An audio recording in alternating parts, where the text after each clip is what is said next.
All right, hello everybody. We are on Unit 11, which is the number systems. This is a very short unit, so I'm going to be doing 2 lessons in this one video. So it might be a little bit longer than the usual ones, just bear with me. So let's start with the do now. The do now says factor the expression below. So we have 4x squared minus 9 to start. Now we have 2 terms here and we have a subtraction symbol, so that tells us we are going to use dots. When we use dots, we have 2 sets of parentheses. One gets a plus, one gets a minus. And to figure out what goes inside those parentheses, you have to take the square root. So we're taking the square root of 4x squared, which gives us 2x. So that goes in the front of both parentheses.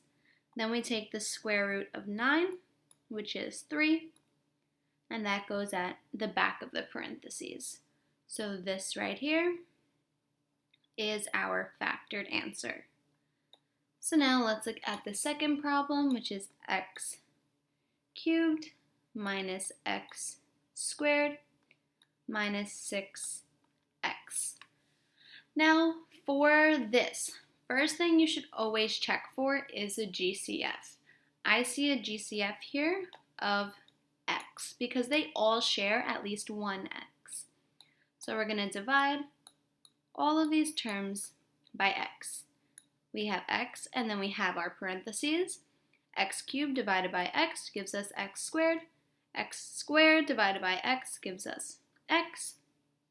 And 6x divided by x. The x's will cross out and we're left with 6. So now we see if we could factor any further. So we have to look inside these parentheses. If we look inside those parentheses, we have 3 terms and we have no number in front of the x squared. So we have to use the trinomial method.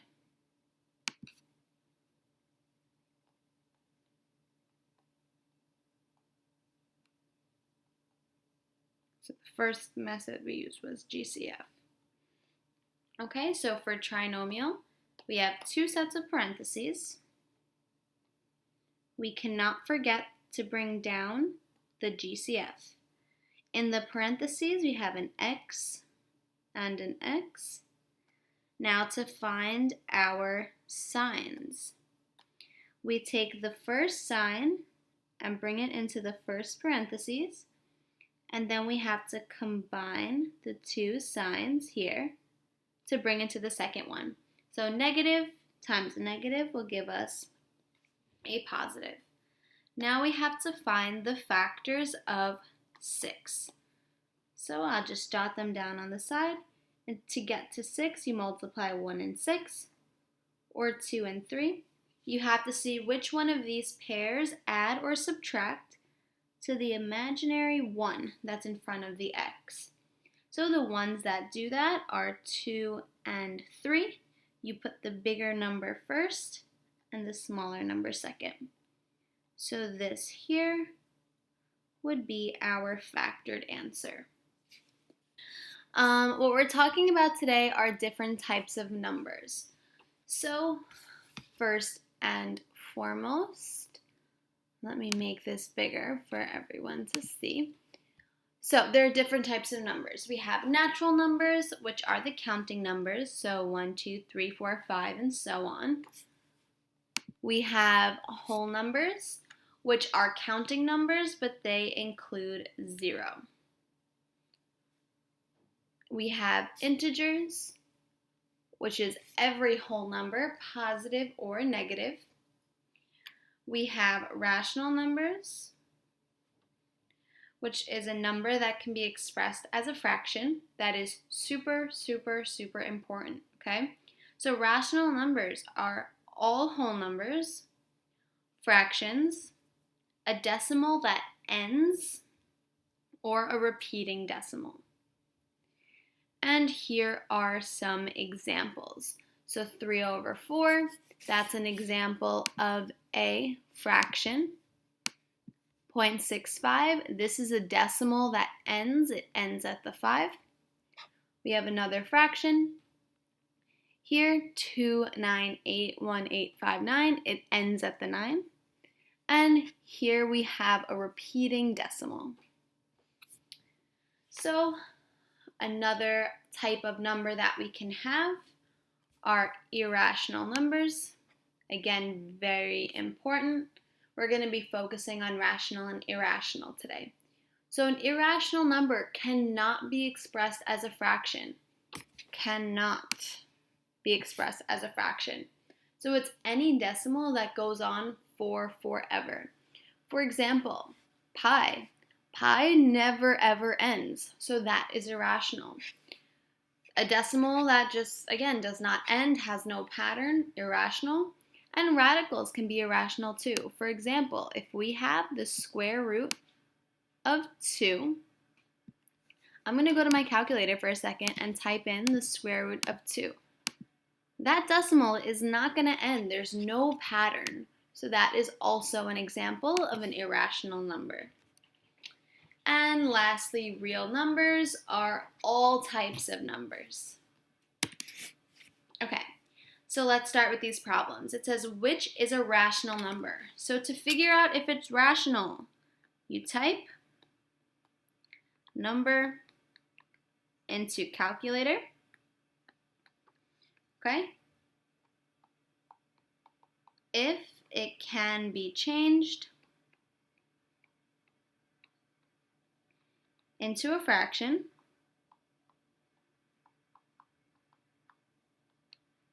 it is rational.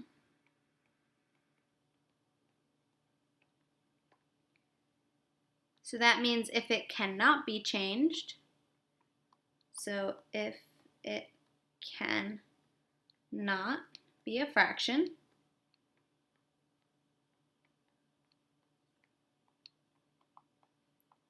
it is irrational.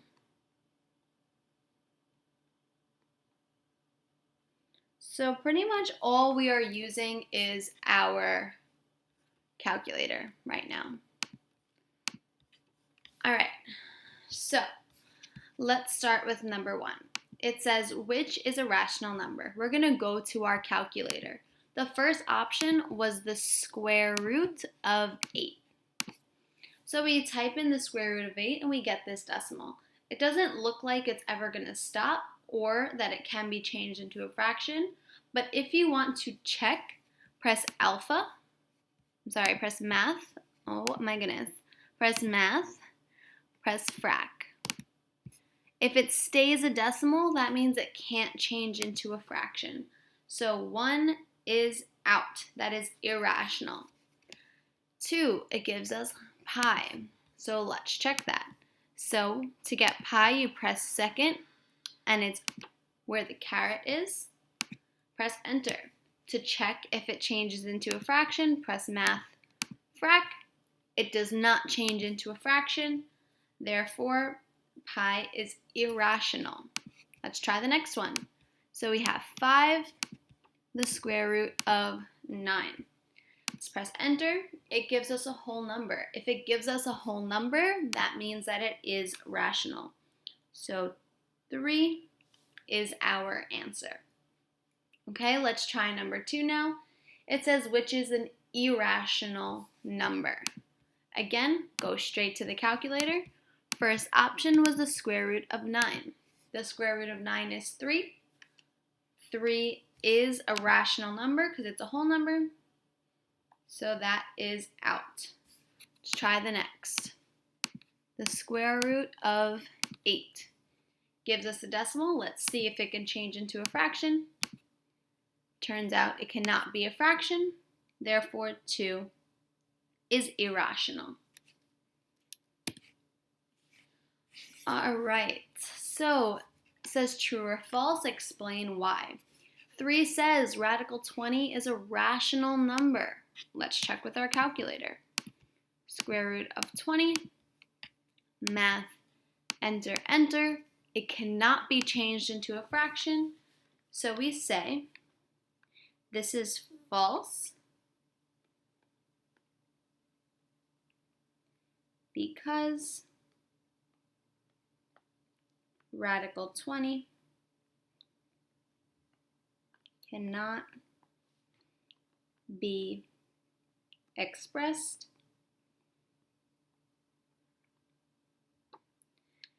as a fraction. Okay, so that's pretty much a standard explanation for rational or irrational. If it can be expressed as a fraction, it is rational. If it cannot be expressed as a fraction, it is irrational. So let's look at 4. It says that 13 over 3 is an irrational number. 13 over 3 is a fraction. That means it is a rational number. So 14 is false because 13 over 3 is a fraction.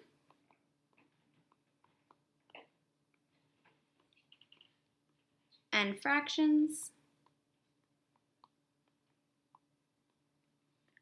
are rational.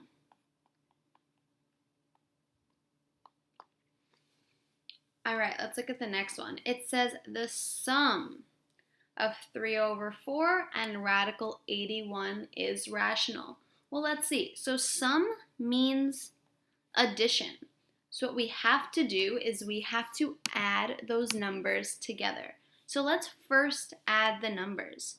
So we have 3 over 4 plus radical 81. Let's see what that gives us in our calculator. So alpha y equals 3 over 4 plus the square root of 81. So that gives us a fraction. It gives us 39 over 4. Since this is a fraction, that means that it is rational. So this statement is true because 39 over 4 is a fraction.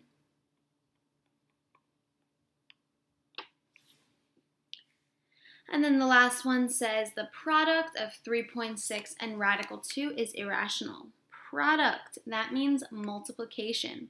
So we have to multiply 3.6 times radical 2. Let's see what we get when we multiply those in our calculator. 3.6 times radical 2. We get this decimal. Let's see if it can change into a fraction. It can't. So we get 5.091168. To show that it goes on forever, we use 3 dots.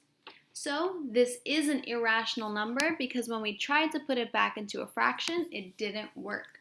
So this is true because it can't be expressed as a fraction. I'm just going to write frac because I can't fit it. But it can't be expressed as a fraction. All right, Miss Fox asked her class, is the sum of 4.2 and radical 2 rational or irrational? Patrick answered that the sum is irrational. State whether he is correct or incorrect. So we want to find the sum of 4.2 and radical 2. Sum tells us to add. So we have to do 4.2 plus radical 2. Let's see what this gives us. 4.2 plus the square root of 2. That gives us 5.6142. Let's see if it can change into a fraction. So math frac, and it cannot. This is 5.614 dot dot dot to show that it goes on for forever. So Patrick said it was irrational. He is correct. So Patrick is correct because the sum cannot be expressed as a fraction.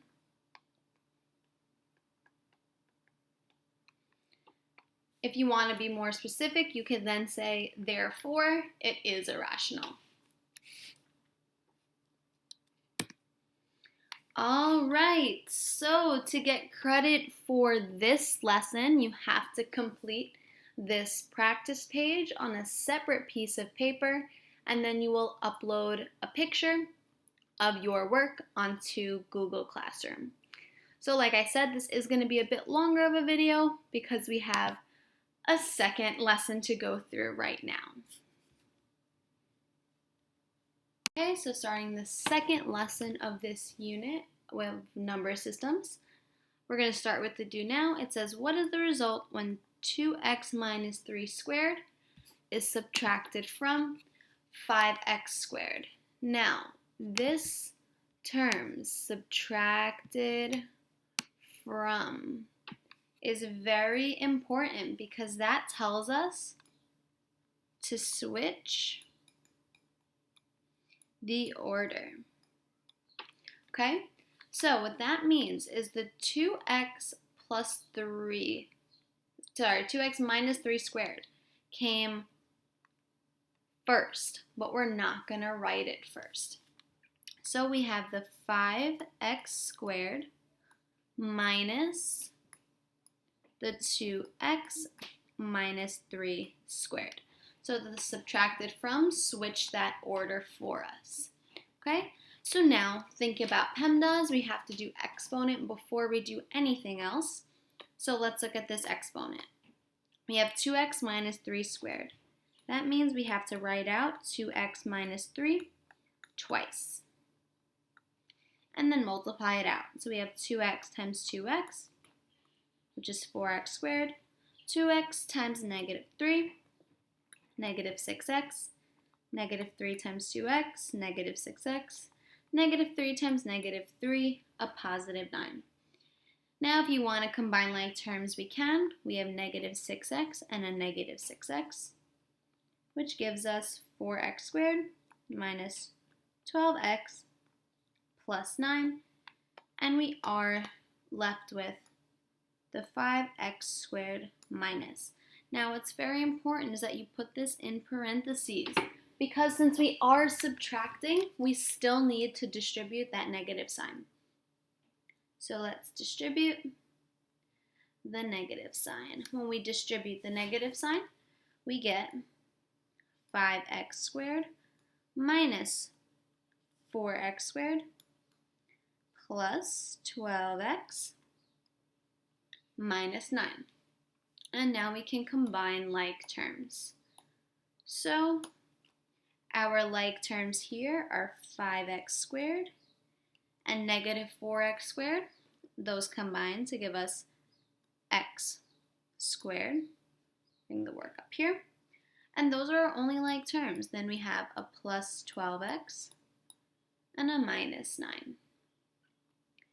And that is our final answer. So now let's get back to kind of thinking more about the number systems again. So we have natural numbers. Natural numbers are counting numbers. When you count, you start at 1. So counting numbers are 1, 2, 3, 4, and so on. Whole numbers are counting numbers, but you have 0. So you have 0, 1, 2, 3, and so on. And lastly, integers. Integers are every number, positive and negative. So we can have negative 2, and negative 1, 0, 1, 2, and so on. Again, I'm sorry, I'm writing on the notes a little bit. I just can't figure out how to calibrate this, so it is what it is. Next, we have rational numbers. Rational numbers is a number that can be expressed as a fraction. So rational numbers include fractions,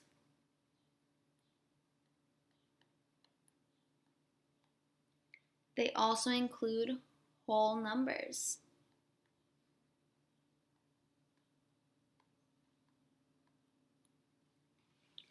they include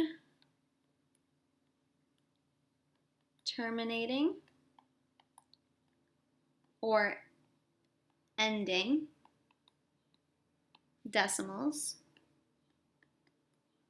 so decimals that end, and they also include repeating decimals.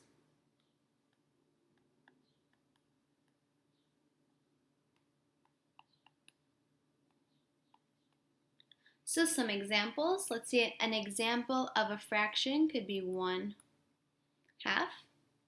That should be at the example. Again, I'm sorry, I don't know why it's so off. Should be 1/2. An example of a whole number is -3.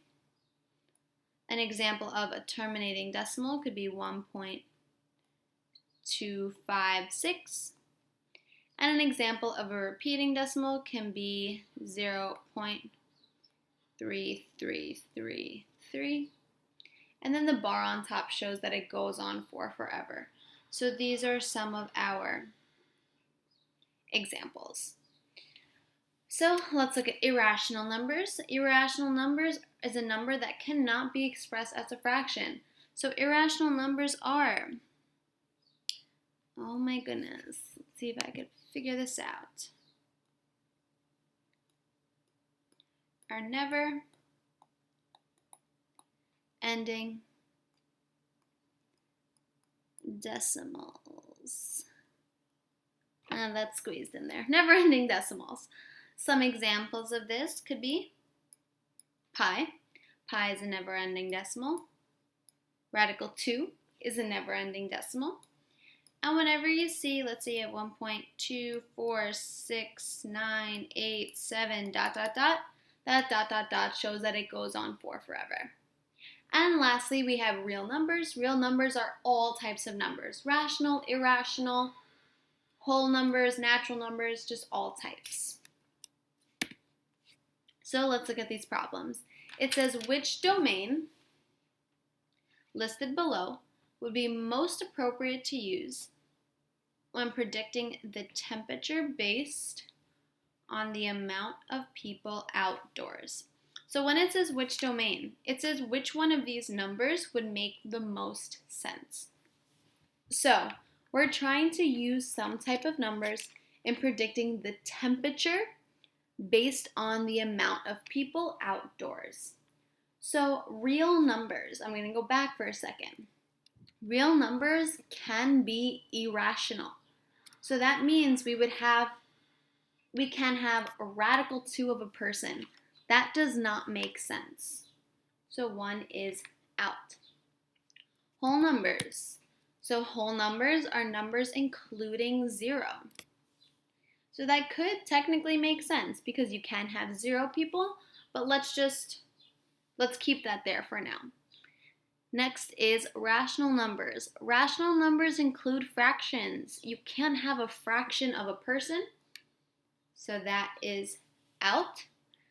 And lastly, integers. Integers can include negative numbers. You can't have negative people, so that is out. So 2 will work best for this. All right, number 2, a construction company uses the function f of p, where p is the number of people working on a project, to model the amount of money it spends to complete a project. A reasonable domain for this function would be, keep in mind, domain is your x, or in this case, it is our p. Our p represents the number of people.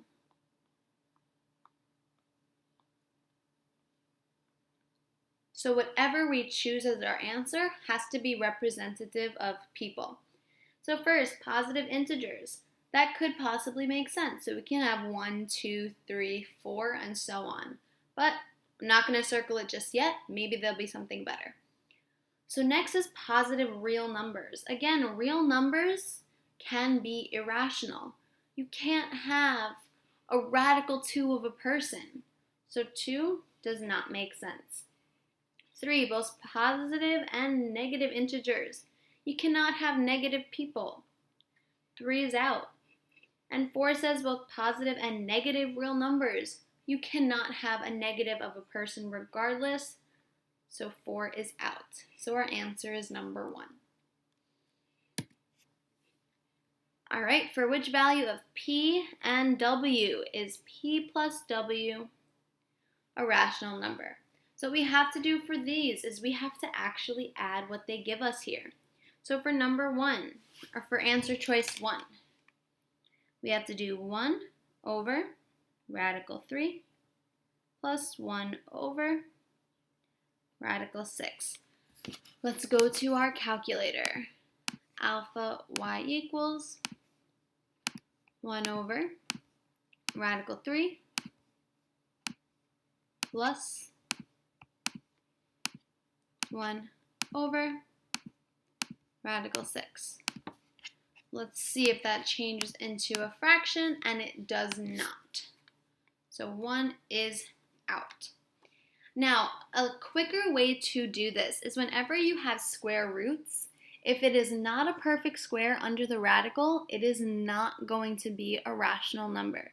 So if you can identify the perfect squares right away, you can identify the answer right away. So let's check 2. 2 is 1 over radical 4 plus 1 over radical 9.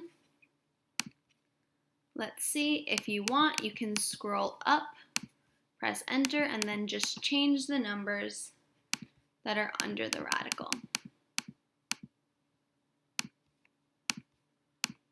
So that actually does give us a fraction. It gives us 5 over 6, which is rational. Now, another way you could have done it a little bit quicker is take a look at these two radicals, radical 4 and radical 9. The square root of 4 is 2. The square root of 9 is 3. Since both of those were perfect squares and they simplified two whole numbers, that's what would have told us that this would be rational. Because these two are rational, that means the answer would be rational. So 2 is our answer.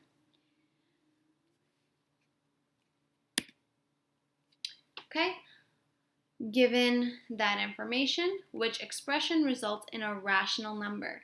So again, for this one, we can use the perfect squares to see which one would give us a rational number. Let's look at 1. 1 is L plus M. L, they tell us, is radical 2. M, they tell us, is 3 radical 3. If you want to use your calculator, you can. Okay, don't be discouraged to use it. I'm just showing another kind of shortcut here. So radical 2 is not a perfect square, and 3 is not a perfect square. So they are not perfect squares. That would tell us this is irrational. So that means that 1 is not our answer because we're looking for something that is rational. So let's look at 2.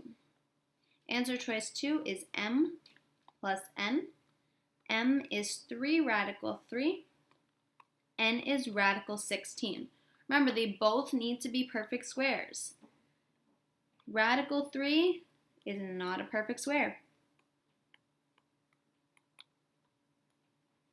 So that tells us that this will not give us a rational answer. They both have to be perfect squares to give us a rational answer. Let's look at 3. 3 is N plus P. N is radical 16. P is radical 9. Radical 16, that is a perfect square. That gives us 4. Radical 9 is a perfect square. It gives us 3. 4 plus 3 gives us 7, and this is rational because it is a whole number. So that tells us that 3 is our answer. All right, let's look at another one. It says, which expression results in an irrational number? Now, keep in mind that perfect squares trick that I showed you, that applies for the sum or the difference. When you have multiplication, it works a little bit differently. So we can actually try these on our calculator if we would like. So, answer choice 1 says B gives us an irrational number. Let's check. So B was 1/2 plus the square root of 2. Gives us a decimal, math, enter, enter. That is irrational. So we know that B needs to be in our answer. Since B needs to be in our answer, we can actually cross out 2 and 3. Reason being is B is irrational. So now we have to check C and we have to check D. So let's look at C. C is parentheses the square root of 5 times the square root of 5. That gives us 5. 5 is a rational number. So C is rational. So we actually don't even need to check D because that is out. So that tells us that B is our answer. Okay, so here you do have 2 practice problems. And here you have 3 more. So what you have to do is you have to complete all of these problems to get credit for this lesson. Take a picture of your work and upload that picture onto Google Classroom. Since this was a bit of a longer lesson, you do have 2 days to complete it. Okay guys, thank you.